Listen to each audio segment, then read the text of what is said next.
नमस्कार चाषी भाई मैंने आज आम एक गंभीर विषय आलोचना करवा जोटा कि बर्तमान वर्षा दिन आसीगला सबु चाषी भाई मैंने बर्तमान निज क्षेत्र में किछि किछि बैगण लंका टमाटो इत्यादि लगाउछंती सबुठु बर्तमान जो गंभीर विषय आम आलोचना करवा ता होछि झाउला रोग। जो झाउला रोग आसूची तो चाषीटी पूरा भांगी पड़ुची। झाउला रोग जो आसूची से कौन होना प्रथम गोटे दुईटा एवं तापर ता बाड़ी रे अधा किंबा तीन भाग सफा हो जाफल चाषी आर्थिक सहित मानसिक भाव में पूरा भांगी पड़ुची। तो आज आम से ही विषयटी को आलोचना करवा झाउला बा वाइल्ड।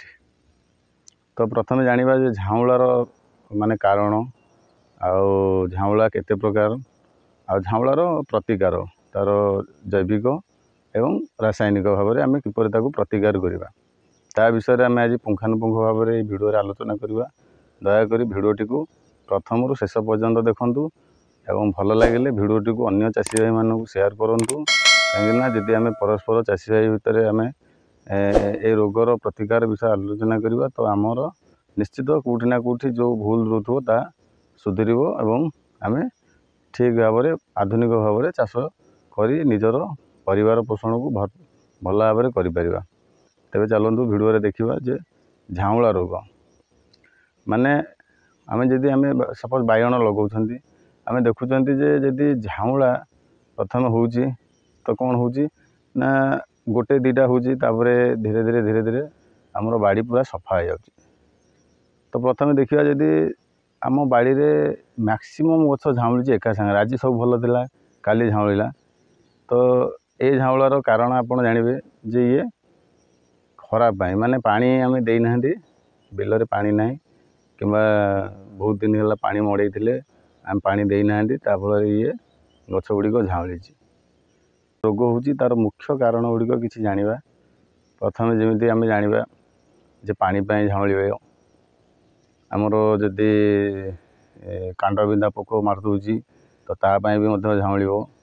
आमर जदि चेर रे गंठी हो जाउची बा निमाटोड हो जाउची तापाई भी गछ झाउलिब।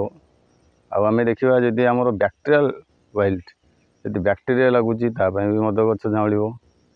आम देखा जदि आम गछरे प्रबल मात्रा रे लागले थ्रिप्स किंबा माइट किंबा व्हाइट फ्लाई से धीरे धीरे गछ मोचा हो सी भी झाउलिब।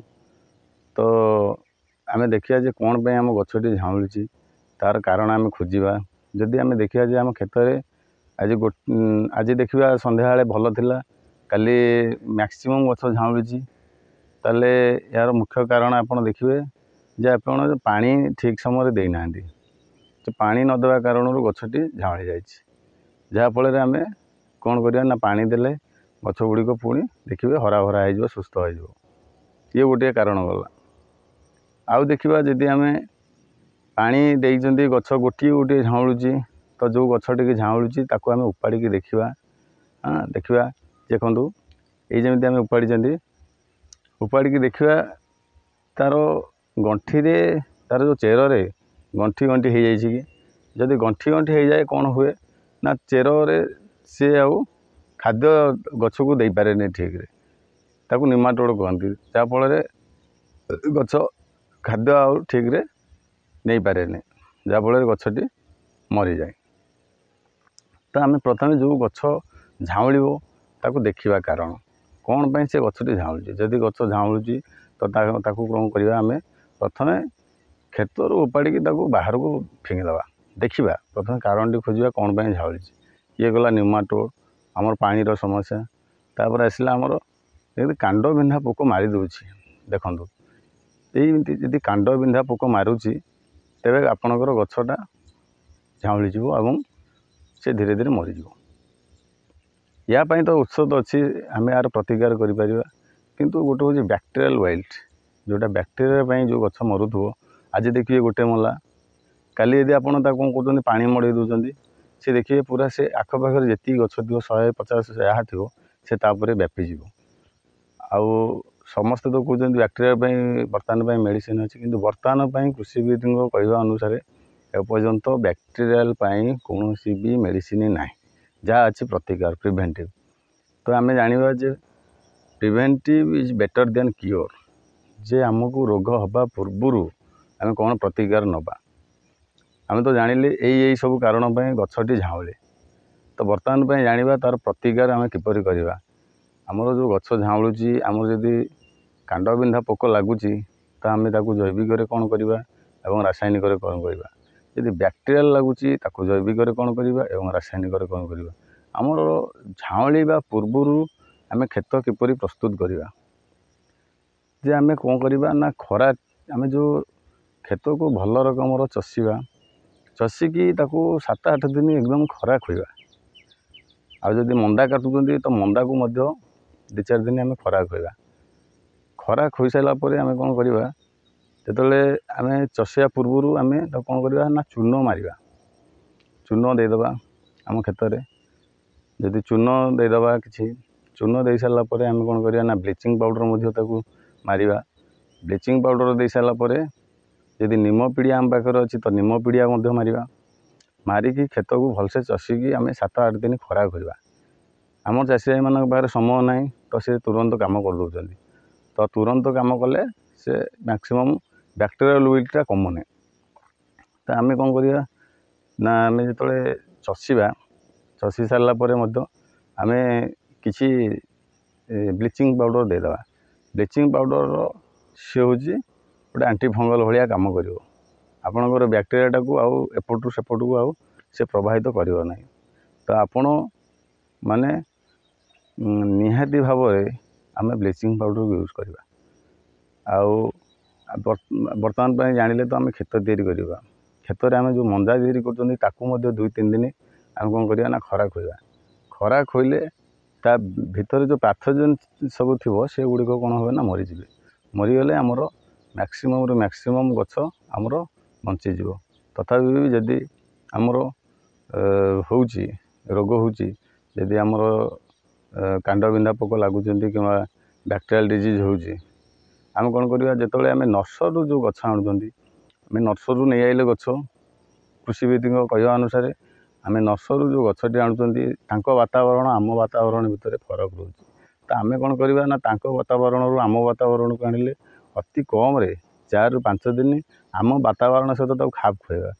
सकाळ खरा संध्या खरा देकी आम आम वातावरण खाप खुएकी नहीं लगेगा। लगे सारा आम कौन करवा ना 4-5 दिन गले आम गोटे थर ड्रेंचिंग करदे। ड्रेंचिंग कौन करवा ना आम यही सब मेडिसिन देखुं यही मेडिसिन की आम ड्रेंचिंग करदे।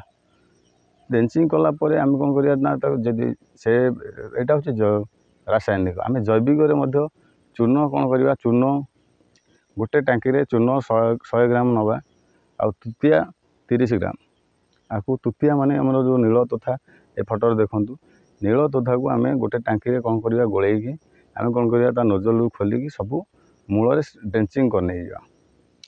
आम ड्रेंचिंग करदे कौन हम ना आमर गछ सुस्थ रहा। यहाँ हूँ आमर परीक्षित आम आम निज क्षेत्र में आम आपको परीक्षा करूँ परीक्षा करके आपको कहूँ आईटा कौन से रासायनिक नुहे आपन डोज अधिका कहने आपको यूज करके ये करें। आउ जो छोट पत्र थी आपड़ सब मन रखु 10,000 ରୁ 15,000 10,000 ppm कौन करेंगे ना निम तेल आपड़ यूज करेंगे। निम तेल शैम्पू गोलेदेवे गोले देकी आप स्प्रे कर छोट गचर आप केमिकाल डरुं केमिकाल रासायनिक यूज करना तो आपड़ आमर कांडबिंधा आपण मैंने काट्राप हाइड्रोक्लोराइड 4G को सार मध्यम आपण मिसई ताकू आपण मूल दे पारे और आपन इमामेक्टिन बेंजोएट को यूज करें भल फलप्रद हुए यहाँ स्प्रे करेंगे। आ जदि बैक्टेरियल डिजीज आपंकर थरे होगला तो तार बर्तमान रोग औषध ना। तो सबू एटा मन रखु जहाँ करेंगे आपड़ प्रिभेंटिव भाव में करेंगे माने पूर्वर करेंगे। यदि पूर्वर आपड़ कर निश्चित आपड़ लाभवान हे है। आउ दयाकोरी जदि भिडियोटी भल लगी थाए तेबे भिडियोटी को आपण अन्य चाषी भाई मानक देखातु।